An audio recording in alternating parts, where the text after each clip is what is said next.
नमस्कार मित्रांनो, शब्दस्पर्श या चॅनलवर तुमचं पुन्हा एकदा स्वागत. आजच्या कथेचं नाव आहे एक जिवंत गाव. लेखन ॲडव्होकेट शरद घाडगे. कथा सुरू करण्याआधी जे कोणी या चॅनलवर पहिल्यांदा आले आहे त्यांनी पटकन चॅनलला सबस्क्राईब करून घ्या. चला तर मग वेळ न घालवता कथेला सुरुवात करूया. गुलाल उधळावा तसं लाल मातीचा फोपाटा उधळत झोले देत एक एस.टी. बस कर कर ब्रेकचा आवाज करत गावाच्या फाट्यावर येऊन थांबली. तसं त्या बसमधून रवी खाली उतरला. रवी खाली उतरताना कंडक्टर विचित्र नजरेनं त्याच्याकडे बघत होता. बस आली तशी धुरळा उडवत माघारी फिरली. फाट्यावर वर्षोनवर्ष उभं असलेलं गजाचं खोपटवाजा दुकान अजूनही तसंच होतं. आतमधल्या मोडकळीस आलेल्या कपाटात जुनाट मोठ्या बरण्या एकदम व्यवस्थित मांडलेल्या होत्या. त्याच्या शेजारी कळकट कान तुटके कप मांडले होते. दगडावर फळ्या ठेवून तयार केलेल्या बाकड्यावर दोन टोपीवाली म्हातारी एकच वर्तमानपत्र दोघात वाचत होती. ते वर्तमानपत्र पण 8 वर्ष जुनं होतं. असेल जुनं, नाहीतरी रोज कोण वर्तमानपत्र या खेडेगावात आणणार असा विचार करून रवी पुढे टपरीजवळ आला. दुपारचा सुमार होता. गावात गेलेल्या रवीला बघून गजा उगाच दात इचकत हसला. तत्तरीला आलेला गजा मळकट बंडी घालून कणपट्टीला बिडीचं थोटूक अडकवलेला याच अवतारात होता. त्याचा हा पोशाख कित्येक वर्षे बदललेला नव्हता. रवीने हसून गजाला हात केला आणि चालत पुढं निघाला. 8 वर्षे झाली गाव सोडून, तरी गजा अजून तसाच. गजाचं वय वाढत नाही वाटतं. त्याच्या विचाराने त्यालाच हसायला आलं. दुपारचा सुमार होता.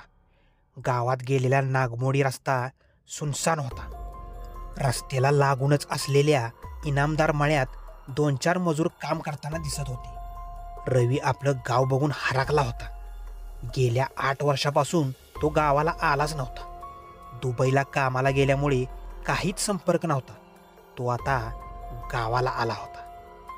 नागमोडी वळणे घेत गावात गेलेली ती वाट, चालताना लाल मातीचा उडणारा धुरळा, दुतर्फा असलेली गर्द दाट झाडी, तिचा येणारा सुगंध तो आपल्या छातीत भरभरून घेत होता.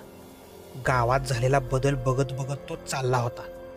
गावात चिट पाखरू दिसत नव्हतं. पाटलाच्या वाड्याबाहेर पाटलाचा मुलगा कृष्णा खेळत होता. अरे, पण तो तर आता 10-12 वर्षाचा व्हायला पाहिजे. मी गेलो होतो तेव्हा तर 4-5 वर्षाचा होता. बहुतेक कृष्णा नसेल तो. जाऊ दे, दुसरं कोणतरी असेल. घरी त्याचे आईवडील वाट बघत होते. रवी घरी आल्यावर जेवण उरकून आई वडिलांसोबत गप्पा मारत बसला. शंकर, रामा आणि किशा कुठं असतात आणि काय करतात? रवीनं विचारलं. शंकर आणि किशा शेती करतात. रामा गवंडी काम करतो, रवीचे वडील बोलले.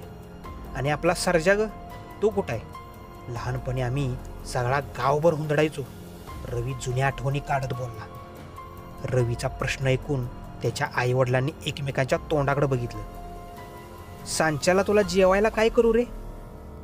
कर की काहीतरी, तुझ्याच हातचं काय पण चालेल, रवी बोलला. ओ, आज जेवायला रवी माझ्या घरी येणार आहे, शंकर बाहेरूनच बोलला. अरे शंकर, ये ना, कसा आहेस? शंकर तिथे असतानाच रामा आणि किशाही आले आणि मग रंगला गप्पांचा फड. बराच वेळ बोलत बसल्यावर तिघेही रवीचा निरोप घेऊन घरी निघाले. शंकर जाताना रात्रीच्या जेवणाची आठवण करून गेला. बाबा, कॅलेंडरचा महिना बदलायचा नाही का? डिसेंबर नाही, फेब्रुवारी चालू आहे. जुने कॅलेंडर बघून त्याने डोक्यालाच हात लावला. कधी सुधारणार गाव काय माहीत, असं स्वतःशीच बोलला. रात्रीचे जेवण शंकरच्या शेतातल्या घरात होतं. शंकरचं शेत लांब ओढ्याच्या पलीकडं होतं.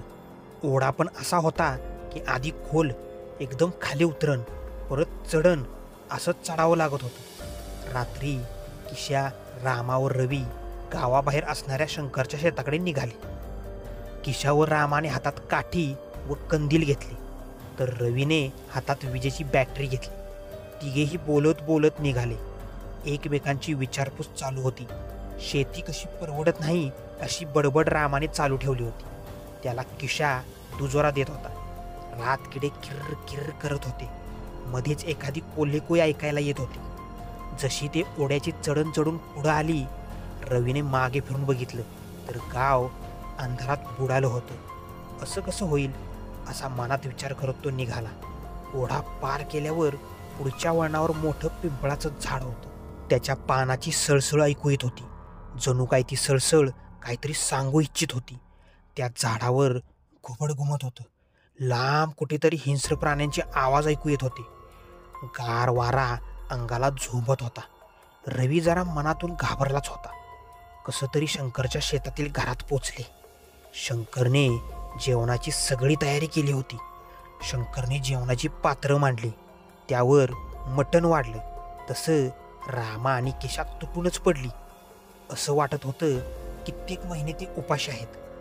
2 हाताने ते मटण ओरबडत होते. रवीला ते बघून शिसारी येत होती. शंकर तर बकासुरासारखा भाकरी 2 घासात संपवत होता. हे सगळं रवीला विचित्रच वाटत होतं. रवी खूप घाबरला होता. हे सगळं बघून घाबरून रवी पळतच घराबाहेर पडला. वाट दिसेल तिकडं तो पळत सुटला. त्याला परतीची वाट सापडत नव्हती. तरी तो अंधारात धडपडत ठेसकाळत पळत होता. कसा तरी तो पिंपळाच्या झाडाजवळ आला. आता त्याला वाट सापडली असं म्हणून जरा हायसं वाटलं. तो उत्साहाने पळत सुटला. ओढ्यात उतरताच त्याला लोकांचे ओरडलेले किंचाळलेले आवाज ऐकू येऊ लागले. आपलं डोकं आता फुटेलच असं रवीला वाटत होतं. तो ओढ्याची चढण चढत असताना 2-3 लहान मुलं त्याचं पाय धरून खाली ओढत होती. त्याच्या पायाला ओरबडत होती, गुरगुरत होती. त्याने त्याला लाथीने उडवलं. तो चढण चढून वर आला तर रवीला मोठमोठ्याने हसण्याचा आवाज ऐकू येऊ लागला. ओढ्याच्या पाण्यात कोणतरी उड्या घेतल्याचे धप्प धप्प आवाज येत होते. रवी घामानं नुसता नितळत होता. कपडे फाटून ठिकठिकाणी खरचटलं होतं. तो ऊर फुटेपर्यंत पळत होता. पळून पळून त्याचे पाय लटके पडले आणि तो धाडकन कोसळला. त्याला ग्लानी आली होती. आपण खोल कुठंतरी गर्द अंधारात जातोय असं त्याला वाटत होतं. तेवढ्यात पावलांचे आवाज त्याला ऐकू येऊ लागले. पावलांचा आवाज जवळजवळ येऊ लागला. आता आपण मरणार असा विचार करून त्याने डोळे घट्ट मिटून घेतले आणि त्याच्या कानावर आवाज आला. कोण? रवी? ए रवी. आवाज ओळखीचा वाटत होता. कोण बरं? हा सरजाचा आहे हा. रवीने डोळे उघडले तर कंदील घेऊन सरजा उभा होता. चल उठ. रवीला त्याने हाताला धरून उभं केलं. अरे रवी यार, इकडं कुठं पडलाय? आणि तू मुंबईस ना आलायस तरी कधी? कुठं होतास तू? रवी फक्त बघत होता. त्याला काहीच कळत नव्हतं. चल. रवीला घेऊन तो गावाच्या दिशेने निघाला. पहाट झाली होती. हळूहळू उजाडत होतं. गावात पोचल्यावर रवी डोक्याला हात लावून मटकन खाली बसला. कारण तिथे गावच नव्हता. होते फक्त ते मातीचे ढिगारे आणि घरांचे भग्न अवशेष. गाव कुठे गेलं? माझं घर कुठे? रवी थरथर कापत होता. सगळं संपलं. 8 वर्षे झाली. पहाटेला मोठा भूकंप आला आणि सगळा गाव गाडला गेला. सगळी गेली. माझी बायका पोरं पण गेली. म्हणजे माझे आई बाबा. सगळं गाव गेलं रे रवी, सगळं गाव. तो रवीच्या खांद्यावर हात ठेवत बोलला. मग मला जे कालपासून सगळं दिसत होतं, गजा, आई वडील, शंकर, रामा, किशा, हे सगळं मायाजाळ होतं. आणि रामा, किशा, शंकरने दिलेले जेवण. रवी आता शांत हो. दर अमावस्याला व पुनवला इथं गाव पुन्हा जिवंत होतं. अगदी दिवसासुद्धा. गजाचं दिसणं सुद्धा निर्माण केलेला भास होता. आणि तू कसा वाचलास र? रवीनं विचारलं. मी तालुक्याला गेलो होतो जनावरांच्या बाजाराला नवीन म्हैस आणायला, सरजा बोलला. रवी आता तू जा. जिकडं हायस तिकडं सुखानं राहा. सरजा डोळे पुसत पुसत बोलला. रवीसुद्धा डोळे पुसत गावाबाहेर पडला. त्याने डोळे भरून एकदा मागं बघितलं तर मातीच्या ढिगावर सर्जा हात करत उभा होता. रवी चालत चालत तालुक्याच्या गावात आला आणि थेट कचेरी गाठली. तिथे त्याने भूकंपात गाडलेल्या लोकांच्या मृतांची यादी बघितली. त्यामध्ये सगळ्या लोकांची नावं होती, परंतु एका नावावर त्याची नजर गेली आणि तो थबकला. ते नाव होतं सर्जा.